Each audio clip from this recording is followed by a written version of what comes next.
Hi, I'm Rosalie, a traveling nurse with Nightingale Healthcare.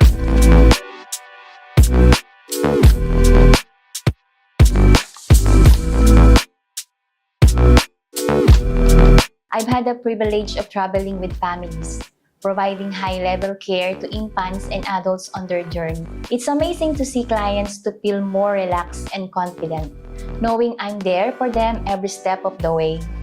Traveling to Hong Kong with the family was a wonderful experience, from managing the baby's needs mid-flight to ensuring comfort upon arrival. Every detail was carefully planned. Next, I'll be accompanying the family to Africa. I'm excited to bring the same level of support and care on this. As a traveling nurse, it's not just about medical support, but building a relationship of trust. It's amazing to see clients feel more relaxed and confident, knowing I'm there for them every step of the way.